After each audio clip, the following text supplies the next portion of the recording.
Yun, frog marker. Bullfrog yan guys, oh. Yan yung mata.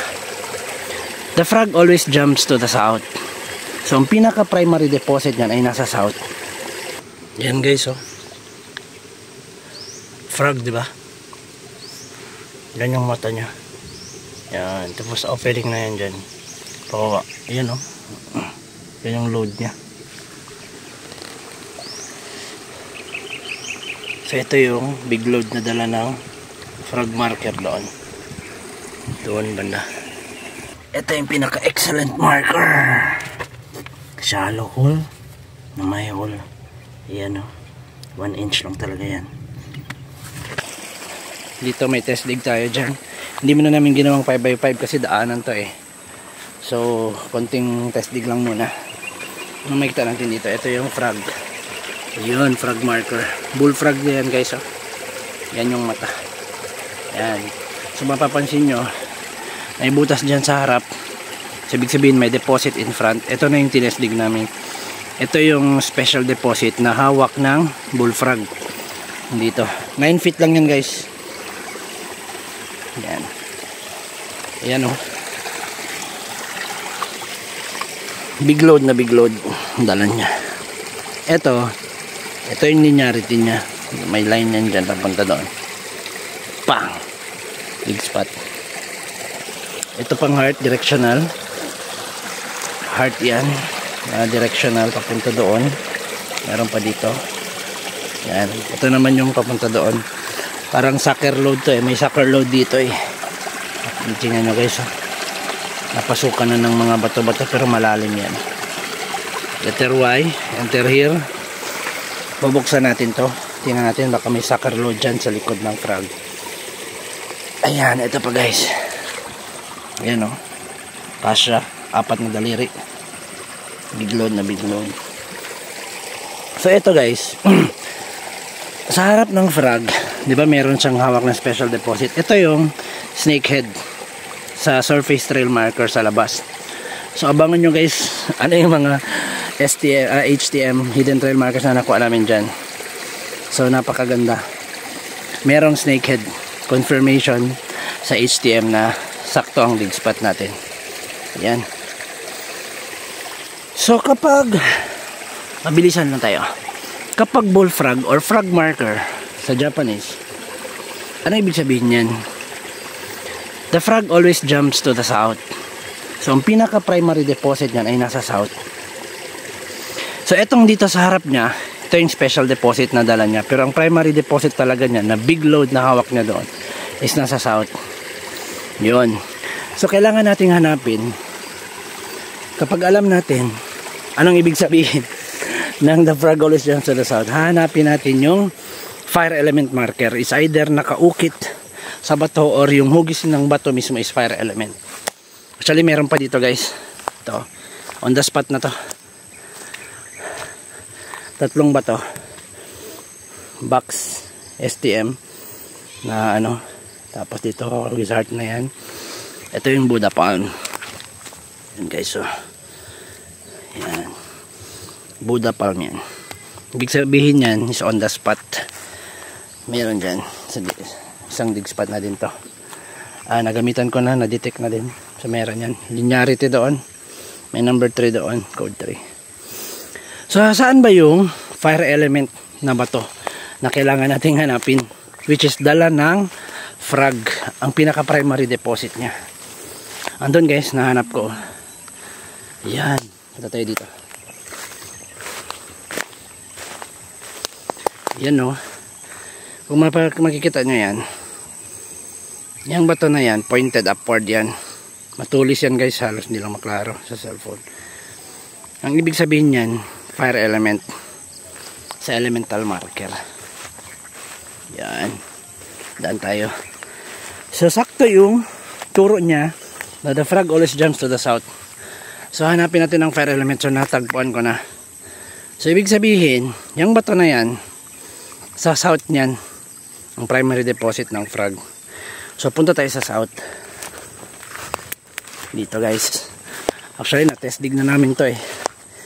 Sobrang ganda ng mga hidden trail markers. May boulder pa dyan. Marami kasi dito. sobrang daming deposit, multiple deposit setup talaga yung TBL nila, Treasure Burial Layout. So i-remap ko lang konti yung pinaka primary deposit ng frog, which is itong dig spot dito na trenching na namin. Paano ko ba siya nahanap? Ayan, so meron pa dito guys, dyan may deposit din dyan. So halos lahat dito na remap ko na. Ayan, ito yung test dig namin. Ayan guys, oh, yun, diba? Sobrang laki ng boulder na lumabas, big load, yun, oh, diba? So opening na yan dyan, bababa. Paano ko ba yan nahanap? So ito yung confirmation ng fire element marker doon. Ito yung bench marker nya guys, yun dito, oh, yung fire element, yan, kita nyo yan guys, parang W, pero ito yung tinuturo niya nito, parang triangle. Yan ang fire element. Tapos wall type na siya, yan, in front ng wall going east, dyan sa dig spot na yan. Ayun, ito guys, oh, yung mga hidden trail markers na kuha namin within 3 feet. Yan, dapat may lalabas talaga. Ito yung tamago marker, code Maru for centering. Ito yung mga pointer, yan, mga pointed stones. Ito yung enclosure sa center shaft, yan. Ito pa, which is code 5 na din yan for centering. Code 5 yan lahat guys, yan, code 5 yan lahat. Ito yung mga foot marker, yan. Ito yung puzzle type. Yan guys, oh, papansin nyo yan, oh, diba? Merong pa rin confirmation ng fire element nasa bench marker at saka doon sa ano, coordinate marker galing sa frog. Ito yung kokoro marker, which is heart. Heart na heart talaga yan guys. Ito pa, yung maliit, nabasag lang to. Ito yung malaking heart na parang Superman, diamond cut. Dalawang inventory box. So lahat yan, ito mga code 5. Mga V-cut yan lahat guys. V-cut, V-cut, V-cut, V-cut yan. Yan. Ito yung pinakamalaki. Ito yung half moon. Yan guys, oh. So tingnan nyo na lang isang video kung paano ko nahanap. Makukuha lang namin to, tapos diretso na baba. Alright, ayan, good afternoon guys. So Banzai, so sa makikita nyo, meron tayong dig spot dyan. So i-remap natin bakit tayo dyan naghukay, diba? So ito yung pinaka bench marker. Ayan, dito tayo magsisimula. Kung mapapansin natin to guys, itong ano, itong hugis ng bato para siyang nag-letter C. So sa elemental marker, metal element to siya. So ito yung sikreto guys, oh. Mapapansin nyo yan. Ayan, ito yung sikreto dyan. So andito yung deposit, yung item. So hanapin natin to. Actually directional to eh. Ang turo nito papunta doon, which is 45 degrees. Ang north kasi doon sa taas eh. Yan. So pero ang turo nito hindi doon. Code 8 kasi yun doon, 45 degrees na. Ang turo nito, kung mapapansin nyo, merong slice dito. Ayan, o. So sinadya talaga tong basagin para manotice natin to. Itong slice na to, sa elemental marker, wood element to siya. Ang wood element is nasa east. So kung north doon, saan ang east? 90 degrees doon sa baba.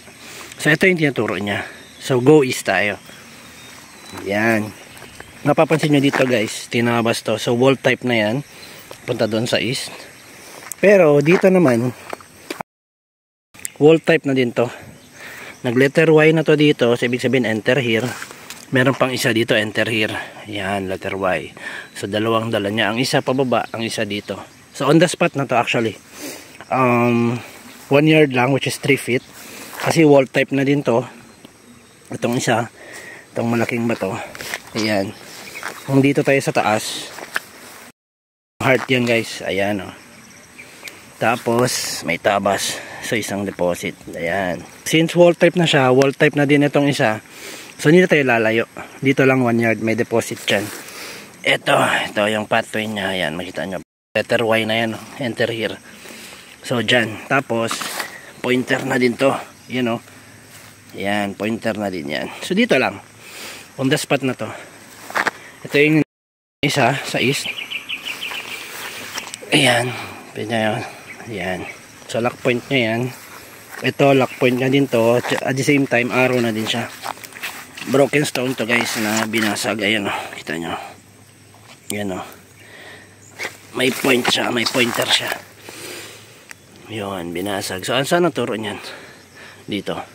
So ibig sabihin merong isa dito. Ito pa lock point na din to. Yan. Mga bato dyan. So isa dito. So east-west alignment guys. Doon ang east, dito naman ang west. So ang elemental marker kasi na metal element is dapat nasa west. So yun. So dalawa na ang dig spot natin. East-west alignment. Code 3, code 5. Actually meron pa isa doon. Code 7. So bale 357 pattern to guys. Yan. So galing dito sa bench marker, since east ang tinuturo niya, go east. 90 degrees going down. Ito yung makikita natin, di ba? Ito. Tapos yan. Pababa tayo.